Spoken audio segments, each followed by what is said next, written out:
नमस्कार, India news Punjab Himachal पर आपका स्वागत है। मैं हूं आपके साथ तमन्ना अरोड़ा। खबरों की शुरुआत करेंगे मंडी की अहम खबर के साथ। हिमाचल प्रदेश में विधानसभा चुनाव के लिए भारतीय जनता पार्टी हर वर्ग के वोटरों को साधने में जुट गई है। इसी कड़ी में बुधवार को मंडी जिला के विधानसभा क्षेत्र सुंदरनगर के जवाहर पार्क में भारतीय जनता पार्टी अनुसूचित जाति मोर्चा सम्मेलन का आयोजन किया गया। इस सम्मेलन में राज्यसभा सांसद सिकंदर कुमार ने बतौर मुख्य अतिथि शिरकत की। कार्यक्रम में प्रदेश अनुसूचित जाति मोर्चा के प्रदेश अध्यक्ष और प्रदेश भाजपा महामंत्री राकेश जम्वाल भी मौजूद रहे। इस दौरान सांसद सिकंदर कुमार ने जनसभा को संबोधित किया और कहा कि आने वाले समय में सुखविंदर सिंह सुक्खू और मुकेश अग्निहोत्री भी भाजपा में शामिल हो सकते हैं।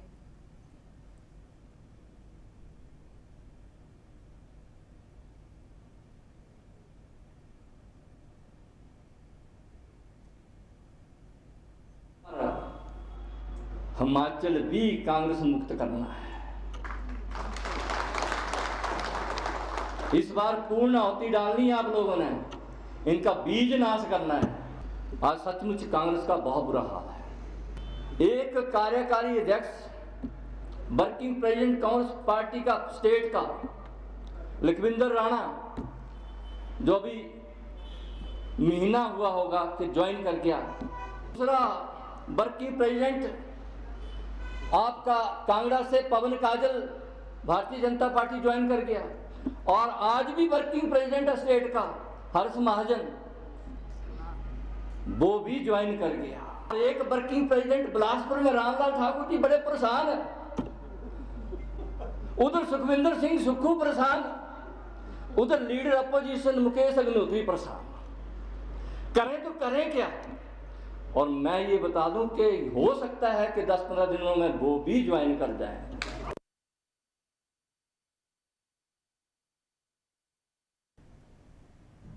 कांग्रेस पार्टी के प्रदेश मीडिया प्रभारी अलका लांबा ने हमीरपुर में पत्रकार वार्ता की। इस मौके पर सुजानपुर के विधायक राजेंद्र राणा और जिला अध्यक्ष राजेंद्र जार भी उपस्थित रहे। इस मौके पर जानकारी देते हुए कांग्रेस नेता अलका लांबा ने बताया कि 29 सितंबर को हमीरपुर जिला के सुजानपुर में होने वाली संकल्प रैली में छत्तीसगढ़ के मुख्यमंत्री भूपेश बघेल भी शिरकत करेंगे। उन्होंने बताया कि इस रैली में प्रदेश कांग्रेस पार्टी का समूचा संगठन और सभी पदाधिकारी मौजूद होंगे। इस दौरान कांग्रेस प्रवक्ता अलका लांबा का कहना है कि केंद्र और प्रदेश की बीजेपी जो सरकार है उन पर निशाना साधा है।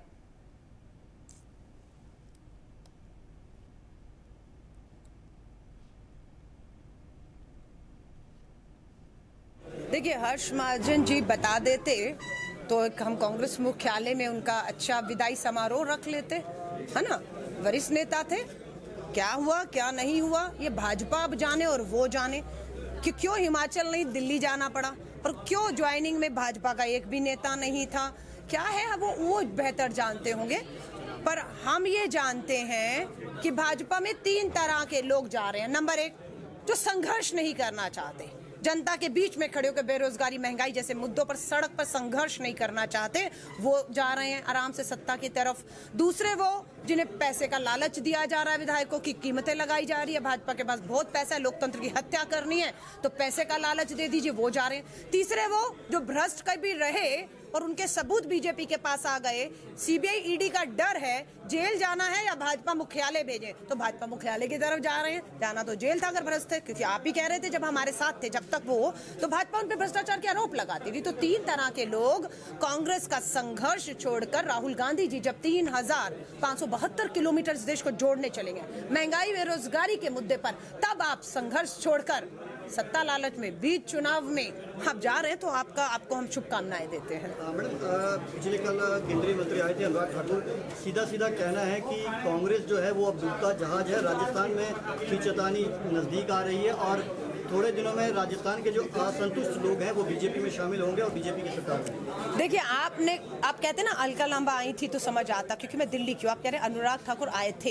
ये हमीरपुर उनका है और वो आते जाते रहते हैं, एक टूरिस्ट की तरह हो चुके हैं और उनका सारा ध्यान है कहाँ पर, लोगों को तोड़ने में, भाजपा ज्वाइन कराने में।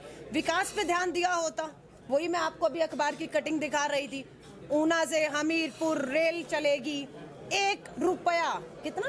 1 रुपया, 1000 रुपया। वाह, कुछ ज्यादा दे दिया अनुराग ठाकुर जी। 1000 रुपया ऊना से हमीरपुर रेलवे के लिए। तो बेहतर होता अनुराग ठाकुर जी, आप अपने ही हमीरपुर जिले की 5 में से 3 सीटें हारे ना होते। आप उपचुनाव हिमाचल में 3 विधानसभा और मंडी लोकसभा हारे ना होते। अगर आपने हिमाचल पे ध्यान दिया होता। आपका ध्यान लोकतंत्र की हत्या करना, विपक्ष को कमजोर करना, लोगों को डराना धमकाना, भाजपा में शामिल कराकर आप मोदी जी के सामने अपने नंबर बना सकते हैं, लेकिन आपके नंबर हमीरपुर में कम होते चले जा रहे हैं। विधायक डॉक्टर राजीव बिंदल ने नाहन विधानसभा क्षेत्र के कालाम में उप तहसील का उद्घाटन किया है। उन्होंने पटवार सर्कल, जोहड़ो कालाम और नागल सुकेती का उद्घाटन भी किया। उन्होंने कहा है कि कालाम पंचायत में विभिन्न विकास कार्यों के लिए 10.10 करोड़ रुपए का उद्घाटन और 10.70 करोड़ रुपए के शिलान्यास किए हैं। साथ ही 2 करोड़ रुपए की लागत से बनने वाले मोगीनंद के साइंस लैब और 64 लाख रुपए की लागत से बनने वाले स्कूल के अतिरिक्त भवन के शिलान्यास किए गए। इस अवसर पर राजीव बिंदल ने कहा कि आज का दिन कालाम क्षेत्र वासियों के लिए बहुत ही ऐतिहासिक दिन है और मुख्यमंत्री जयराम ठाकुर सरकार के आशीर्वाद से करोड़ों रुपए के शिलान्यास और उद्घाटन कार्य संपन्न किए गए हैं। आज कालाम पंचायत में उद्घाटनों और शिलान्यासों का एक लंबा सिलसिला है। मोगीनंद का इलाका जो वर्षों से पीने के पानी से तरस रहा था, लंबे प्रयास के बाद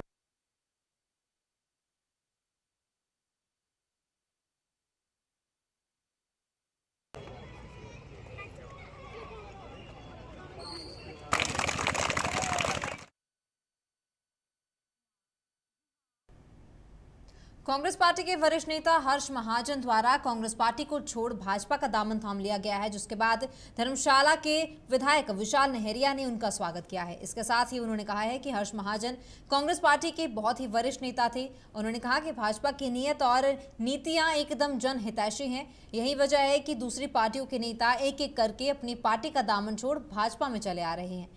उन्होंने कहा है कि यहां उनका पूरा मान सम्मान होगा।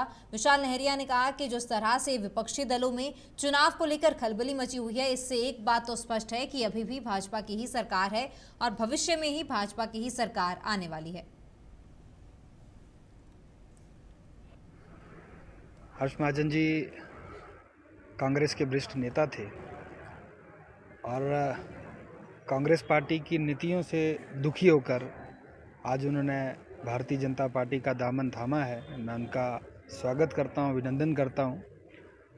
और आज आप देखेंगे कि किस तरह से ये दौर आ चुका है कि कांग्रेस के बहुत वरिष्ठ नेता कार्यकर्ता जो है आज कांग्रेस पार्टी को छोड़कर जो है वो भाजपा में शामिल हो रहे हैं। भाजपा की नीतियों से, भाजपा की कार्यप्रणाली से और भाजपा के नेतृत्व से सभी लोग जो हैं उनकी सराहना करते हैं।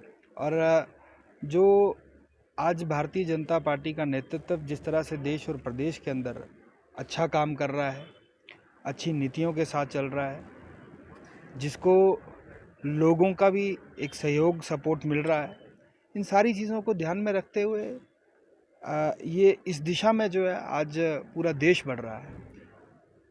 और निश्चित तौर पे ये सीधा संकेत है कि आने वाले हिमाचल प्रदेश के चुनावों में भारतीय जनता पार्टी की सरकार बनने वाली है और हिमाचल प्रदेश में रिवाज बदलने वाला है। वर्तमान सरकार भाजपा की है, आने वाली सरकार भी भारतीय जनता पार्टी की हो। विश्व रेबीज दिवस पर क्रांति संस्था ने लगभग 100 करोड़ के ऊपर कुत्तों का टीकाकरण किया है। क्रांति संस्था के संस्थापक धीरज महाजन ने बताया कि जिन कुत्तों को हम खाना खिलाते हैं उनको रेबीज का टीकाकरण करवाना भी हमारी नैतिक जिम्मेदारी बनती है।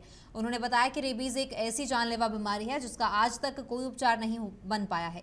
उन्होंने बताया है कि क्रांति संस्था ने पशुपालन विभाग के साथ मिलकर कोतवाली बाजार, मकलूड़गंज, खनियारा रोड, कुचेरी अड्डा और शिला चौक में भी टीकाकरण किया है। बेसहारा कुत्तों को शहर के अपनी गलियों को हम खिलाते हैं, तो अगर खिलाने की जिम्मेदारी हम निभाते हैं तो मुझे लगता है कि उनकी वैक्सीनेशन, उनकी एंटी रेबीज की, उनकी नसबंदी की जिम्मेदारी भी हमें निभानी चाहिए। कल को ये किसी को काट ले या कुछ हो जाए, ना उस इंसान को दिक्कत हो ना इस पशु को दिक्कत हो। तो आज वर्ल्ड एंटी रेबीज डे पर हमारी टीम ने लगभग 150 से ऊपर कुत्तों को वैक्सीनेशन करने जा रहे हैं और कोतवाली बाजार, दाड़ी, शीला चौक, दाड़ू, धर्मशाला, यहाँ पर हम vaccination world anti rabies day पर रेबीज की हम वैक्सीनेशन करने।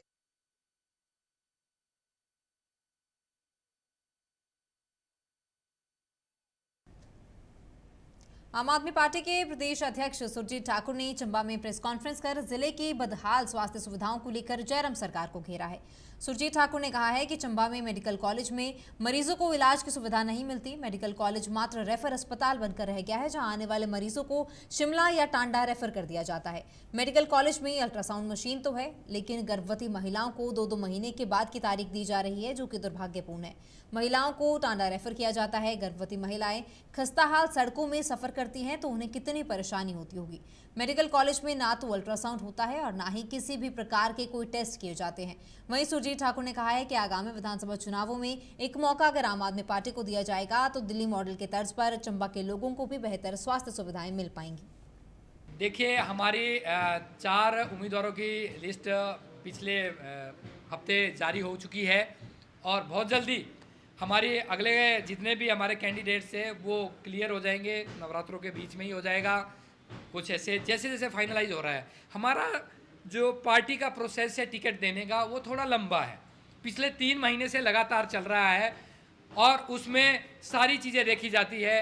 जो सर्वे एजेंसियां हैं उनसे भी सर्वे करवाया जाता है। हमारा खुद का भी पार्टी का गुप्त सर्वे होता है। हमारा संगठन भी सर्वे करता है। इसमें लॉयल्टी, रेगुलरिटी और सिंसियरिटी, ये सारी चीज़ें देखी जाती है कैंडिडेट के अंदर में। उसके बाद फाइनल होता है। देखिए, इसमें मैं आपको बात बताना चाहता हूँ कि नए पुराने की राजनीति आम आदमी पार्टी की नहीं है। लिंग और भेद की भी राजनीति नहीं है। धर्म और जाति की और दलगत की राजनीति आम आदमी पार्टी नहीं करती। हमें अच्छे लोग चाहिए और अच्छे लोगों का, जिनका जनता में नाम है, जो पहले से काम कर रहे हैं। ऐसा नहीं कि कोई आदमी एमएलए बनेगा तभी वो अच्छा काम कर सकता है। ऑलरेडी बहुत सारे ऐसे समाज सेवी लोग हैं समाज के अंदर जो पहले से काम कर रहे हैं। तो नए पुराने का ऐसा कोई यहाँ पे राजनीति नहीं है। जो अच्छे लोग हैं, जो समाज के लिए पहले से काम कर रहे हैं, जो वो काम कर रहे हैं, जब एमएलए बनेंगे तो और स्पीड से बढ़िया काम करेंगे। सरकार में आएंगे तो और तेज़ी से काम करेंगे। अगर कंडीशन पे ज्वाइनिंग करवानी होती तो पहले 4 महीने पहले हो चुकी होती। कांगड़ा से सदर विधायक पवन काजल ने प्रदेश के गग्गल एयरपोर्ट के विस्तारीकरण को लेकर फिर से सवाल खड़े किए हैं। काजल ने कहा है कि जब तक वो कांगड़ा में रहेंगे तब तक गग्गल एयरपोर्ट का विस्तार का विरोध करते रहेंगे। काजल ने कहा कि उनकी ओर से लगातार सुझाव दिया जा रहा है कि गग्गल एयरपोर्ट को फ्लाइंग स्कूल में तब्दील करके बोर्ड कुआलू में सैकड़ों एकड़ बंजर जमीन पर एयरपोर्ट बनाया जाए। वहां ना तो किसी का कारोबार उजड़ेगा और ना ही किसी की रिहाइश को नुकसान होगा और जनता को भी इससे लाभ मिलेगा। जो मैं कह रहा हूँ, इसकी जद में जो इसको एक्सपेंड करने से जो इसकी जद में आ रहे हैं, सनौरा है, डुगियारी है, गग्गल है, सहोड़ा है, इच्छी है, मटौर है, इसकी जद में आने वाले जो लोग हैं वो कहाँ जाएंगे? जब वो लोग उजड़ेंगे वो कहाँ जाएंगे? मेरा सवाल ये है। मेरी इसका जो विरोध करने का जो मेन मकसद है। और दूसरी, ये जो जद में आ रहे हैं ये सारी फर्टाइल लैंड है। गरीब आदमी, आम आदमी यहाँ से सब्जी का काम करने वाले हैं। सब्जी लेके अपना पालन पोषण करते, अपने परिवार को करते हैं। दूसरा गग्गल है। गग्गल एस्टेब्लिश्ड जो वर्कशॉप है, हार्डवेयर का काम है, फर्नीचर का काम है। तो ये जब उजड़ेगा तो ये मेरी चिंता है। ये चिंता मैंने तो सुझाव दिया था। ये जो एयरपोर्ट बना है, ठीक है, इसको आप फ्लाइंग स्कूल बनाओ। फ्लाइंग स्कूल बनाएंगे, फ्लाइंग स्कूल जब बनेगा तो यहाँ पे जो पायलट तैयार हो गए और पूरे भारतवर्ष के ये जो कांगड़ा एयरपोर्ट है जो मानचित्र पर आएगा, इससे टूरिज्म को भी फायदा मिलेगा।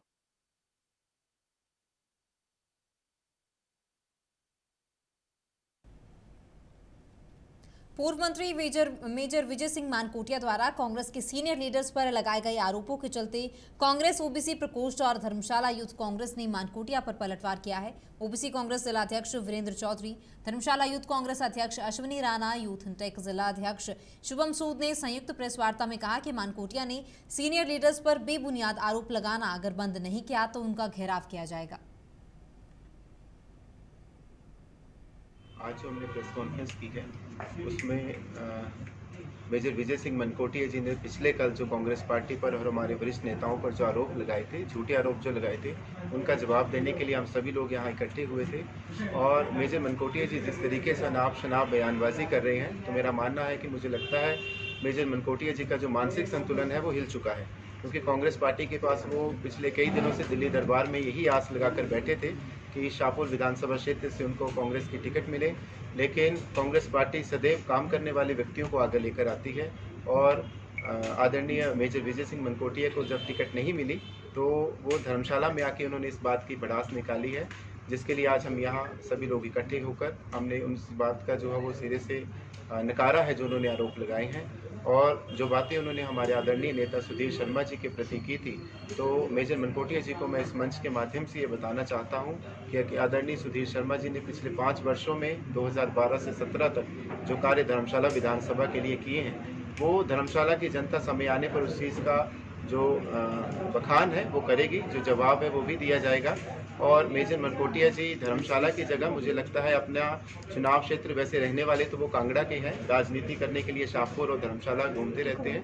आप अपने विधानसभा क्षेत्र को संभालें और अगर आपने काम कुछ किया होगा, क्योंकि अभी तक तो मुझे कुछ नज़र नहीं आता उन्होंने शाहपुर में क्या किया है, लेकिन फिर भी अगर उन्होंने कुछ काम किया है तो आने वाले 2022 के चुनाव बहुत नज़दीक हैं। आप चुनाव का पर्चा भरें, चुनाव लड़ें, जनता उसका जवाब देगी। हिमाचल के जिला कुल्लू के निरमंड खंड के ब्रो थाने के तहत गोसाई एडिट के पास मारुति कार सतलुज नदी में अनियंत्रित होकर जा गिरी। चालक की पहचान राजकुमार जिला कुल्लू के निवासी के रूप में हुई है, लेकिन अभी तक कार का कुछ पता नहीं चल पाया है। पुलिस से मिली जानकारी के मुताबिक ब्रो से निर्मड जो कार जा रही थी, जैसे ही गाड़ी ब्रो के गोसाई एडिट के पास पहुंची तो गाड़ी सड़क से नीचे सतलुज नदी में अनियंत्रित होकर जा गिरी। इस दुर्घटना की सूचना वहां से जा रहे एक व्यक्ति ने पुलिस को दी है, जिसके बाद पुलिस मौके पर पहुंची और जांच पड़ताल में जुट गई।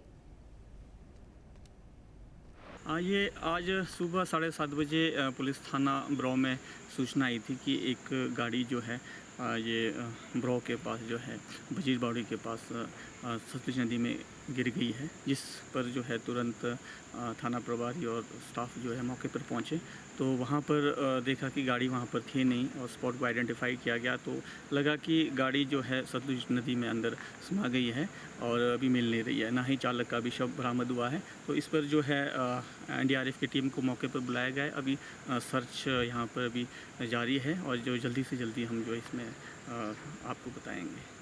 हाँ जी सर, मेरा नाम पवन महाजन है। हाँ जी हाँ जी मैं यहाँ पर बंधूनी भोजनालय में लमसम 4 साल से काम कर रहा हूँ। हाँ जी हाँ जी तो जी सर, मैंने जैसे सुबह उठ के आया मैं तो मैंने 6:30 के आसपास आ गया था।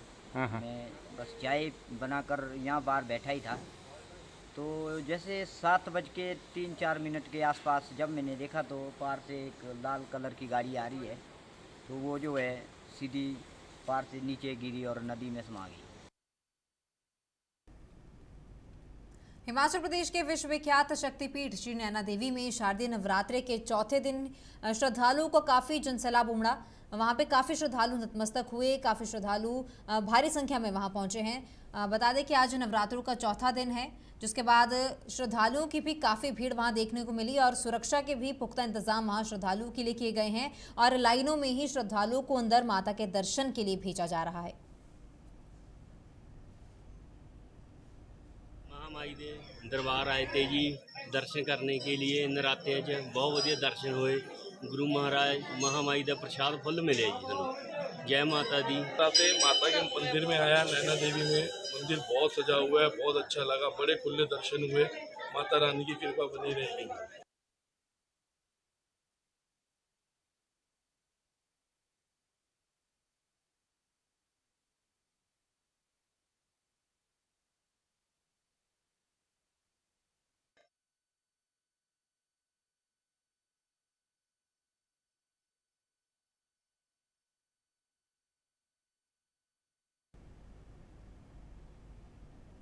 खबरों के बुलेटिन में फिलहाल इतना ही। आप बने रहिए इंडिया न्यूज़ पंजाब हिमाचल के साथ। नमस्कार।